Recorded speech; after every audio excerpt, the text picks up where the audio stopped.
Saudara mahasiswa program S1 Pendidikan Anak Usia Dini Universitas Terbuka, saat ini kita sedang berada di depan sebuah kantor pos. Kita akan menyaksikan kegiatan anak-anak usia 3 hingga 4 tahun yang sedang melakukan kunjungan ke kantor pos. Mereka akan mengamati orang-orang yang datang ke kantor pos, para pegawai pos, dan juga benda-benda pos.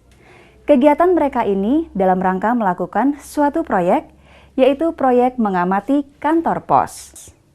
Saudara mahasiswa, melalui program kali ini, kita akan membahas mengenai metode proyek sebagai salah satu metode pembelajaran yang dapat digunakan di lembaga pendidikan anak usia dini. Melalui tayangan ini, Anda akan menyaksikan bagaimana metode proyek diterapkan di lembaga pendidikan anak usia dini, khususnya pada kelompok usia 3 hingga 4 tahun. Nah, saudara, selamat menyaksikan. Pengembangan anak usia 3 hingga 4 tahun memerlukan upaya yang sistematis dan terprogram. Untuk itu diperlukan berbagai metode bermain sambil belajar yang dapat memberikan pengalaman yang luas dan mendalam bagi anak. Salah satu metode yang dapat dipergunakan dalam pengembangan anak usia dini adalah metode proyek. Metode proyek adalah suatu metode yang menggunakan seperangkat cara mengajar yang memungkinkan pendidik dapat membimbing anak-anak melalui studi yang mendalam tentang suatu topik. Metode proyek bertujuan mengembangkan berbagai kemampuan anak melalui pelaksanaan suatu proyek secara bersama-sama. Proyek dapat diartikan sebagai serangkaian kegiatan yang dilakukan untuk mencapai tujuan tertentu.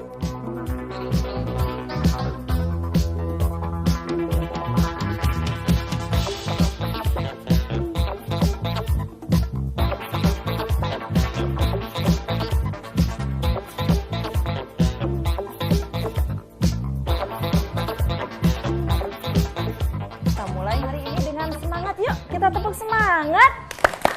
Yes! Yes! Yes! Yes! Yes! Senangnya. Langkah pertama dalam pelaksanaan metode proyek adalah persiapan atau permulaan, yaitu menyiapkan berbagai peralatan dan bahan yang diperlukan dalam kegiatan, serta menyiapkan mental anak untuk mengikuti kegiatan. Langkah kedua adalah pelaksanaan kegiatan proyek, yaitu melaksanakan kegiatan bersama di luar dan di dalam kelas yang dibimbing oleh guru. Langkah ketiga ialah pengambilan kesimpulan, yaitu menyimpulkan dan mendisplay hasil kerja bersama dalam proyek ini.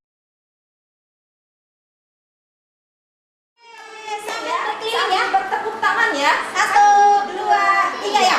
Aku suka kos senyum sekali. Untuk anak usia kelompok bermain yang terdiri dari anak-anak berusia 3 hingga 4 tahun, metode proyek ini memerlukan bimbingan dari guru, baik dalam perencanaan, pelaksanaan, maupun pelaporannya. Hal ini disebabkan karena tingkat kematangan anak belum mencapai kemampuan mencari informasi dan menyusun laporan sendiri. Perhatikan, Bunda Ito punya apa ini ya? Siapa yang tahu ini ya? Apa ini? Buat duit. Amplop. Amplop, betul Alfa, alhamdulillah. Ini amplop surat dan ini isinya suratnya. Nah, surat ini akan Bunda kirimkan ke sekolah lain ya. Nah, teman-teman pernah mengirim surat? Siapa yang pernah mengirim surat? Oh, belum pernah. Oh, belum pernah mengirim surat. Siapa yang pernah kantor pos? Iya, alhamdulillah sudah tahu nih. Teman-teman kalau pernah mengirim surat, untuk siapa saja ya kita bisa mengirimkan surat? Untuk siapa ya? Untuk siapa ya? Kira-kira? Untuk siapa? Ibu sama ayah, siapa lagi selain itu? Buat nenek. Buat nenek, buat siapa lagi ya? Terima kasih. Langkah pertama dalam melakukan metode proyek adalah melakukan persiapan atau permulaan, yaitu dimulai dengan menyiapkan suatu topik yang akan dijadikan proyek. Tapi sebelumnya surat ini kita harus kirimkan kemana dulu ya agar bisa sampai kemana? Ke kantor pos. Siapa yang pernah bermain ke kantor pos? Alhamdulillah Tazkiyah pernah ke kantor pos. Kalau di kantor pos apa saja yang dilakukan di kantor pos? Siapa yang tahu? Kita bisa melakukan apa saja di kantor pos? Selain berkirim surat, apalagi ya? Amplop. Apa? Amplop. Amplop. Misalnya nih, kakek sama nenek membutuhkan uang di kampung. Teman-teman bisa mengirimkannya lewat kantor pos. Dalam Ya. tahap persiapan, guru bersama anak-anak menentukan topik. Ke kakek dan nenek. Kadang-kadang guru harus lebih aktif menawarkan topik yang akan dijadikan proyek Ya, kepada yuk kita anak-anak. lihat gambarnya nih. Terus yang jadi Pak Pos siapa? Dalam tahap persiapan, guru mengajak anak melakukan kegiatan-kegiatan yang berhubungan dengan kantor pos, Kita lihat, buka. seperti bertanya jawab tentang kantor pos. Wah, gambar apa ini? Kantor pos. Kantor pos. Kita perhatikan. Besar atau kecil kantor posnya? Besar. Bunda Ito, Bunda Robi, dan teman-teman akan berkunjung ke kantor pos. Siapa yang mau ikut? Oke, kita lihat dulu gambarnya. Nih, seperti rumah tidak ya bentuknya? Iya. Iya, seperti Aku rumah rumah tingkat teman-teman. 2. Rumah tingkat 2. Itu kayak rumah sakit. Kayak rumah sakit. Kayak hotel. Kayak hotel. Iya, kayak hotel ya. Nah, terus di kantor pos nih seperti ini nih. Ada apanya nih namanya? Ada jendelanya. Oh iya, untuk apa jendela? Biar bisa melihat. Di rumah itu, di kantor pos juga ada apanya ini? Pintu. Pintu, betul. Di rumah teman-teman ada pintu? Ada, seperti itu juga. Biar bisa keluar. Biar bisa keluar. Nah, kalau di rumah teman-teman banyak orang tidak yang masuk? Tidak banyak orang. Nah, kalau di kantor pos itu banyak orang yang keluar masuk. Beda dengan rumah teman-teman. Di sana selain ada kantor posnya, ada juga ini, lihat. Ini orang-orang yang mau mengirim surat. Mereka perhatikan, mereka sedang menempel perangko. Sama ada ibu pos, iya ibu pegawai kantor pos. Siapa tahu ini gambar apa? Bulan sabit. Seperti bulan sabit. Ini namanya perangko. Teman-teman mau dapat perangko dari Bunda? Saya. Ini jenis-jenis perangkonya. Kalau mengirimkan surat, ditempelkan dulu perangkonya. Ya, seperti ini. Nah, yuk kita mau buat surat yuk buat mama sama papa yuk. Siapa yang sudah siap? Saya. Oke, kita buat surat untuk mama dan papa. Bunda Ito tadi sudah memegang apa ini? Surat. Terus ini apa namanya? Amplop.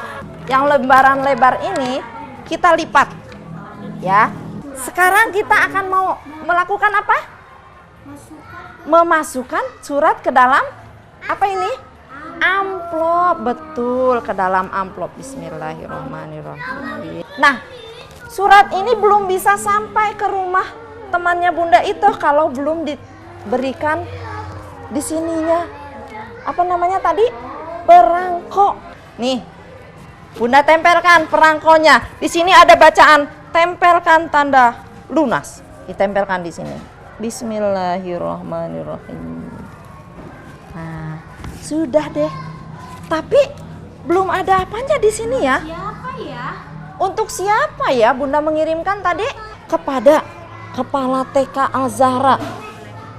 Nih, Bunda tulis. Nih, Bunda Ito sudah tuliskan nama alamat yang akan Bunda Ito tuju. TK Al-Zahra. Nih, sudah lengkap. Surat ini sudah bisa sampai ke TK Al-Zahra? Belum bisa kalau belum dikirim ke kemana tadi? Ke kantor pos, betul. Nah, siapa yang mau melakukan kegiatan ini? Oke, siapa yang mau mengirim surat untuk ayah dan ibu? Di sana juga Bunda Ito sudah siapkan kertas. Kegiatan berkirim surat merupakan kegiatan yang berguna bagi anak untuk mengenalkan surat, apa itu surat, dan bagaimana cara mengirimkannya. Kegiatan ini dimulai dari menulis sesuatu pada kertas kosong, memasukkan kertas tersebut ke dalam amplop, menulis nama dan alamat yang akan dikirimi surat, dan memberi perangko pada amplop surat.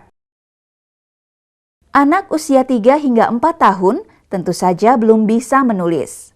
Oleh karena itu, gantilah tulisan pada kertas surat dengan gambar bebas. Mintalah anak mewarnainya. Kemudian, bimbinglah anak melipat surat dan memasukkannya ke dalam amplop.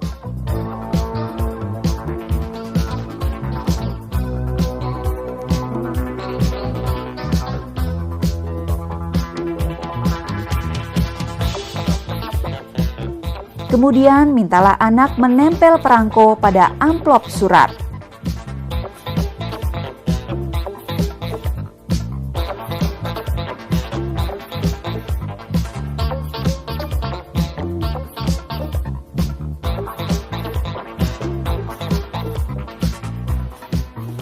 Setelah itu, tanyakan dan tuliskan nama yang akan mereka kirimkan. Tambahkanlah alamat yang akan dikirim pada amplop mereka dengan melihat buku induk sekolah yang berisi nama dan alamat orang tua anak. Ketepatan anak melakukannya bukanlah tujuan dari kegiatan ini. Kegiatan ini bertujuan memperkenalkan surat kepada anak dan memberi kesadaran kepada anak tentang fungsi dan kegunaan tulisan.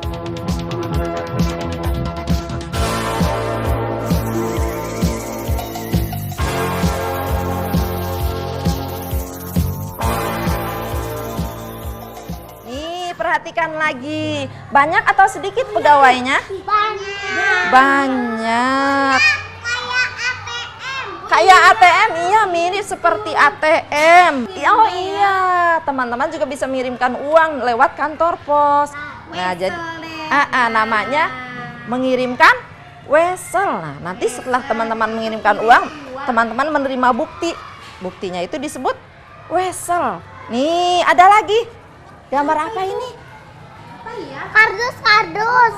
Itu surat-surat. Oh, ini surat-surat. Apalagi kira-kira ya? Oh, itu mau kirim. Teman-teman, jadi di kantor pos bisa juga mengirimkan barang yang jaraknya jauh nih, teman-teman nggak sempat nganterin nih. Teman-teman bisa menitipkannya lewat kantor pos. Hal penting yang tidak boleh terlupakan dalam tahap persiapan adalah menentukan tujuan proyek. Kemudian perlu dibicarakan pula bagaimana guru dan anak-anak berangkat ke kantor pos, apa saja yang harus dibawa, dan apa saja yang harus diperhatikan anak-anak selama kunjungan berlangsung. Iya, nah teman-teman, besok insya Allah kita akan berkunjung ke kantor pos. Siapa yang mau ikut ke kantor pos? Alhamdulillah, Bunda Ito, Bunda Robi akan mengajak teman-teman insya Allah besok ke kantor pos. Iya, tapi sebaiknya bagaimana ya kita berkunjung itu, apa saja yang harus dibawa? Kira-kira surat, betul, kita mau mengantarkan surat ke kantor pos. Apalagi ya? Iya, nak bawa tas ya. Terus apalagi? Selama di sana nih, kan ruangannya luas kantor pos. Bagaimana caranya? Biar kita semuanya bisa ikut bergabung ya. Boleh nggak? Ya, kalau kita lari-lari. di kantor Boleh pos. tidak? Tidak boleh. Nanti jatuh. Terus tidak boleh apa lagi ya? Tidak main-main. Tidak main-main. Apa Alia? Menurut Alia? Jangan lari-lari. Iya, apalagi. Terus kita juga harus membawa apa besok nih? Tas ya. Bawa tas. Bawa apa lagi? Kenapa harus bawa minum? Bawa makanan. Siapa yang mau siap ikut besok? Mau kemana kita? Ke kantor pos. Pada hari yang telah ditentukan, guru mengajak anak-anak melaksanakan kegiatan proyek. Dalam tahap pelaksanaan ini, orang tua murid dapat dilibatkan. Ajaklah mereka membantu pada saat pelaksanaan kegiatan proyek. Di tempat kegiatan, guru dan anak-anak mencari informasi sesuai dengan tujuan proyek. Dalam hal ini, guru memegang peranan penting dalam memberi contoh cara bertanya, mendorong anak untuk ikut bertanya, dan mengarahkan pertanyaan anak.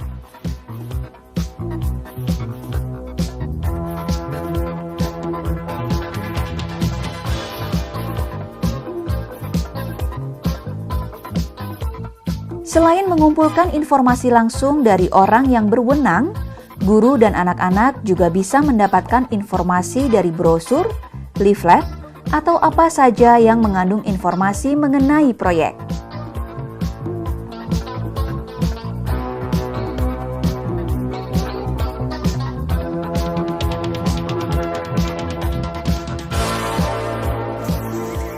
Hal lain yang perlu dikumpulkan selain informasi, yaitu benda-benda yang berhubungan dengan proyek. Dalam proyek ini adalah benda-benda pos, seperti bermacam-macam perangko, bermacam-macam amplop, serta bermacam-macam benda pos lainnya.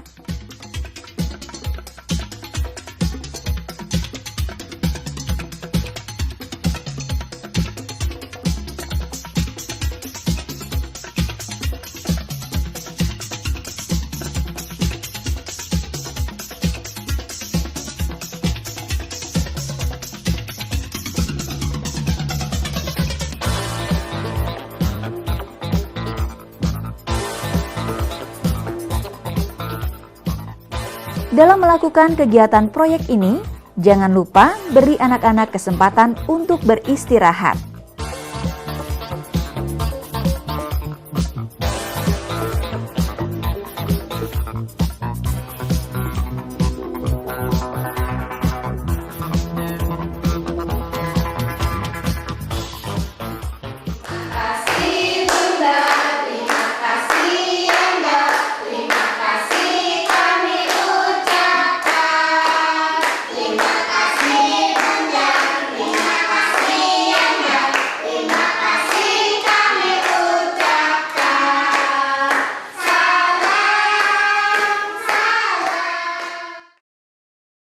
Kegiatan terakhir dari metode proyek ini adalah pengambilan kesimpulan.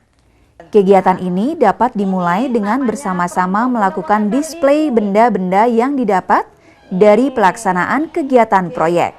Ini. Nah, selanjutnya ini. Anak-anak biasanya sangat menyukai kegiatan ini. Berilah kesempatan mereka ikut menempel dan memberi nama benda-benda tersebut. Guru dapat membimbing anak-anak membuat display yang baik dengan mengelompokkan benda-benda dan menuliskan nama kelompok benda-benda tersebut di atas karton manila.